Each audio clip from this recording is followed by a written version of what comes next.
الحمدللہ رب العالمین والصلاة والسلام علی اشرف الانبیاء والمرسلین وعلی آلہ واصحابہ اجمعین اما بعد فاعوذ باللہ من الشیطان الرجیم ان اللہ يحب التوابین ويحب المتطہرین وقال اللہ تبارک وتعالی لا يمسہ الا المطہرون۔ محترم بھائیو، یہ میرا جو خطاب ہے ان بھائیوں سے ہے کہ جو اپنے بچوں کی تربیت کرنا چاہتے ہیں یا کرتے ہیں، تو ایک مسلمان ہونے کی حیثیت سے انسان کچھ کمی کوتاہی کر جاتا ہے تو اس کی طرف فقط توجہ دلانا ہے۔ جب ایک مسلمان کے گھر اولاد پیدا ہوتی ہے تو وہ اس کی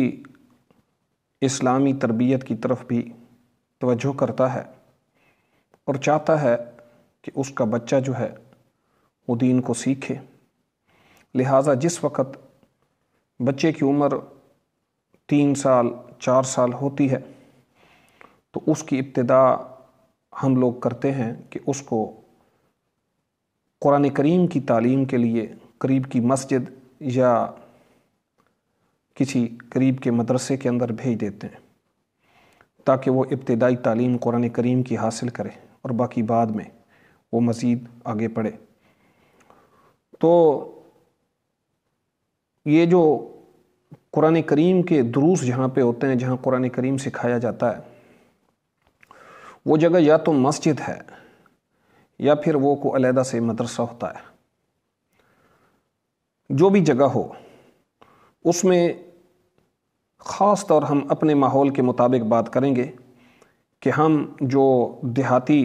علاقے میں یا دیہات نما شہر کے اندر رہنے والے لوگ ہیں، اور پورے پاکستان کے اندر دیگر جگہوں پہ بھی ایسا ہوتا ہے، وہاں پہ بچے اکثر مسجد میں بھیج دیے جاتے ہیں اور قاری صاحبان وہاں پہ درس جو دیتے ہیں تو انہی جگہوں کے اوپر بٹھا کر ان کو قرآن کریم پڑھایا جاتا ہے۔ اس میں جو آدمی چاہتا ہے کہ اس کا بچہ قرآن کریم پڑھے تو سب سے پہلی چیز وہ یہ ہے کہ وہ اس بات کو سنجیدگی سے لے، سنجیدہ کام کرے۔ لیکن ہمارا جو عموم ہے وہ غیر سنجیدگی کے اوپر مبنی ہوتا ہے۔ ہم بچے کو دھکیل دیتے ہیں کہ ہمیں تنگ کرتا ہے، چلو مسجد کے اندر بھیج دو، کچھ وقت یہ مصروف رہے گا تو ہمارے اوپر سے یہ جو ہے ایک قسم کی مصیبت سمجھ کر آپ کہیں کہ اس کو ٹال دیتے ہیں، لیکن یہ کام درست نہیں ہے۔ بچہ جس وقت چھوٹا بھی ہو تو وہ اپنے والدین کو دیکھتا ہے اور ان کو کاپی کرتا ہے، تو بچے کو سب سے پہلے اس کے ذہن کے اندر بٹھائیں اور آپ خود یہ بات سمجھیں، بچے سے پہلے آپ خود سمجھیں کہ جس کتاب کے لیے ہم اس کو پڑھانے کے لیے بھیج رہے ہیں وہ کائنات کی عظیم ترین کتاب ہے، اور جس جگہ بھیج رہے ہیں وہ زمین کے اوپر کائنات کے اندر اللہ تبارک و تعالیٰ کی احب البلاد ہے، سب سے محبوب ترین جگہ ہیں، اور ان کو بیت اللہ، بیوت اللہ، اللہ کے گھر کہا گیا ہے، مساجد۔ تو اس بچے کو بھیجنے سے پہلے آپ اس کے ذہن کے اندر یہ بات ڈالیں کہ قرآن کریم کی عظمت وہ اس کے ذہن کے اندر ہو، اور جو مساجد ہے اس کا تقدس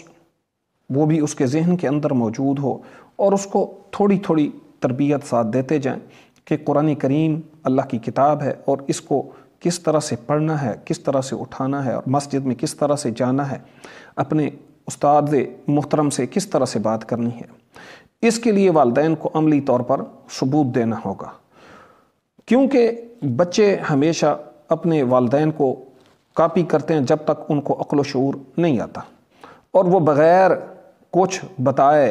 ان کے عادات و اطوار اور ان کی باتوں سے بہت کچھ سیکھ رہے ہوتے ہیں۔ تو سب سے پہلی جو درس گاہ ہوتی ہے وہ حقیقت میں والدین کی گود ہوتی ہے، اور وہیں سے وہ بہت کچھ سیکھتے ہیں۔ تو بچوں کے اندر قرآن کریم کے بارے میں اور مساجد کے بارے میں ایک ذہن سازی ان کی کریں۔ دوسرا، بھیجتے وقت ان کو دیکھیں کہ آیا جو بچے خاص طور پہ کم سن ہوتے ہیں، 3-4 سال کے ہوتے ہیں، ان کو آپ بھیج رہے ہیں، ان کا جسم پاک صاف ہے اور لباس پاک صاف ہے، کہیں آلودہ تو نہیں ہے۔ ہم نے دیکھا ہے کہ چھوٹے بچے آتے ہیں، ان میں سے بہت سے تو بچے یہ ہوتے ہیں بالکل بالکل صاف ستھرے ہوتے ہیں اور ایک اہتمام کے ساتھ ان کو بھیجا جاتا ہے، لیکن کچھ بچے وہ ہوتے ہیں جن کو مار کے مسجد کی طرف دھکیل دیا جاتا ہے، ان کے پاؤں کیچڑ سے بھرے ہوئے ہوتے ہیں اور ان کی جو پینٹ ہوتی ہے، نکر ہوتی ہے، شلوار ہوتی ہے، اس میں سے یہ پیشاب کی بدبو آتی ہے۔ اگر وہ آلودہ ہے، ان کا جسم آلودہ ہے یا ان کا لباس آلودہ ہے تو کیا ہوگا؟ مسجد کی وہ صفیں جن کے اوپر بچے بیٹھتے ہیں وہ آلودہ ہو جائیں گی۔ اگر مسجد کے اندر کارپٹ ہے وہ سارا پلید ہو جائے گا، اور پھر مزید یہ کہ اس آلودہ جسم کے ساتھ اور اس آلودہ لباس کے ساتھ پھرنے والا بچہ کیا اس کے اوپر ہاتھ نہیں لگاتا؟ اس کے اوپر ضرور وہ ہاتھ لگاتا ہے۔ تو جب وہ اس کے اوپر ہاتھ لگاتا ہے تو اس گندگی، پلیدگی، غلاظت کے اوپر جو ہاتھ لگا ہوا ہے وہی وہ قرآن کو لگاتا ہے۔ تو یہ قرآن کی توہین ہوتی ہے۔ اس کے ساتھ بچے کے ذہن کے اندر قرآن کی عظمت نہیں رہے گی اور مسجد کا وہ جو تقدس ہے وہ نہیں رہے گا۔ اور پھر جو کارروائی وہاں پہ ہوتی ہے، اگر کوئی کسی کے والدین کو کہہ دے تو وہ الٹا اسی کہنے والے کو ڈانٹتے ہیں، اور جو استاد بچوں کو پڑھانے والا ہے اسی کے خلاف ہو جاتے ہیں، حالانکہ وہ یہ نہیں دیکھتے کہ اس کے اندر مجرم وہ خود ہیں۔ وہ غیر دانستہ طور پر قرآن کریم کی اس سے توہین ہو رہی ہوتی ہے، لیکن وہ اپنی روش سے باز نہیں آتے۔ تو ایک میری تلخ حقیقت ہے، بات ہے، وہ میں کہنا چاہتا ہوں کہ میں جس تجزیے پہ پہنچا ہوں کہ جس گھر سے اس قسم کا بچہ آتا ہے اس کے والدین وہ بے نماز ہوتے ہیں۔ سوال ہی پیدا نہیں ہوتا ایک آدمی نمازی ہو، اس کی بیوی نمازی ہو اور اس کے بچوں کی یہ حالت ہوگی، کیونکہ یہ بچہ جس وقت پیشاب سے آلودہ جسم اور لباس کے ساتھ ہوتا ہے تو ظاہر ہے وہ بستر پہ بھی سوتا ہوگا، وہ کارپٹ گھر کے اندر موجود ہے اس پہ بھی گھومتا ہوگا، اسی طرح سے صوفے پہ بھی بیٹھتا ہوگا، اور وہ جو کھانے پینے کی چیزیں ان کو بھی ہاتھ لگاتا ہوگا۔ تو یہ ان لوگوں کا بچہ ہو سکتا ہے جو لوگ بالکل بے نماز ہیں، یا ان کے گھر کے اندر صفائی نہیں ہے، یا صفائی کو وہ اہمیت نہیں دیتے، حالانکہ یہ ایمان کا حصہ ہے صفائی۔ اس لیے میرے بھائی، صرف بچے کو دھکیل دینا اور اس کی تربیت نہ کرنا، تو یہ غیر ارادی طور پر ہم اس کو جو تعلیم دے رہے ہوتے ہیں وہ یہی دے رہے ہوتے ہیں کہ کچھ نہیں ہوتا۔ آپ اس جو ہے غلاظت کے ساتھ، گندگی کے ساتھ مسجد کے اندر داخل ہو جائیں، اور پھر وہ جو چٹائیاں اور وہ جو کارپٹ خراب ہوتا ہے یہ اسی کو پتہ ہے جس نے پھر اس کو صاف کرنا ہوتا ہے۔ نمازیوں کے لیے علیحدہ وہ وبال ہوتا ہے، اور پھر نفیس طبیعت کے لوگ وہ تو کئی دن اس جگہ پہ کھڑے بھی نہیں ہوتے ہیں اور اس سے کراہت محسوس کرتے ہیں، باوجود اس کے اس کو دھویا جاتا ہے، مسجد خراب ہوتی ہے۔ تو میرے بھائی، اللہ کے لیے اگر آپ بچے کو قرآن پڑھانا چاہتے ہیں تو اس بات کا خاص خیال رکھیں، اس کے ذہن کے اندر مسجد کی، قرآن کی عظمت کو ڈالیں، اور دوسرا اس کے لباس کو، اس کے جسم کو صاف کر کے آپ مسجد کے اندر بھیجیں۔ اور سب سے بہتر بات یہ ہے کہ وہ اللہ کی کتاب کو پڑھنے جا رہا ہے، اللہ کے گھر کے اندر اس کے اوپر کچھ خوشبو لگائیں، اور اس بات کا اہتمام کریں کہ اس کا جو ہے اس رفع حاجت اگر اس کو آئی ہوئی ہے تو اس کے بعد اس کو مسجد میں بھیجیں، تاکہ بچہ ڈسٹرب بھی نہ ہو، دوسروں کو خراب بھی نہ کرے، اور جو ان کا جس کو آپ کہیں روحانی باپ ہے، استاد ہے، اس کے ساتھ بھی بدتمیزی نہ ہو، اور اللہ کے گھر کا تقدس بھی قائم رہے۔ اگر ہم